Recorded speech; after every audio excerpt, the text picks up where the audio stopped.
পেটাই পরোটা তোমাদের কেমন লাগে? আমার কিন্তু বেশ ভালোই লাগে। তার সাথে যদি হয় আলুর তরকারি ঝাল ঝাল, আর সঙ্গে বা হয় ঘুগনি, ব্যাস আর কিছু লাগবে না। এদিকে সারাদিন ওয়েদার দেখো, সারাক্ষণ বৃষ্টি হয়েই চলেছে। বর্ষাকালটা কিন্তু আমার একদমই ভালো লাগে না। আমার বড়মহাশয়ের প্রচন্ড শরীর খারাপ, সে এই বৃষ্টিতেও বাধ্য হয়েই কাজে যাচ্ছে, কিচ্ছু করার থাকে না, কারণ পরের দিনে কাজ করলে তোমার কিছু করার থাকবে না, যত শরীর খারাপ হোক আর যাই হোক। এদিকে দেখো আমার চোখ মুখের হাল কিন্তু খুবই বাজে, কারণ শরীরটা খুব খারাপ ছিল। শুধুই ঘুমাচ্ছি আর বাপের বাড়িতে পড়ে আছি। 2-3 দিন হচ্ছে এখানেই রয়েছি। মাকে বললাম তুমিও কিন্তু আমার মতো একটু রূপচর্চা করতে পারো। মা তো প্রথমে রাজি হয়নি, বলে এইসব মাখে নাকি, তো টক দই খাবো বলে আমি নিয়ে এসেছি। আমি বললাম, না মাখো না, বলে মাকে তো জোর করে বলতেই মা একটু রাজিও হয়েছে।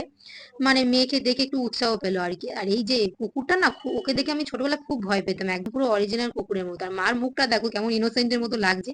দুপুরের লাঞ্চ ছিল মাছ ভাজা আর মাছের ঝোল, আর এদিকে ছিল কাঁঠাল দানা দিয়ে একটা চচ্চড়ি পুঁইশাক টুইশাক দিয়ে। মানুষ কাঁঠাল খেলেও দানা ফেলবে না।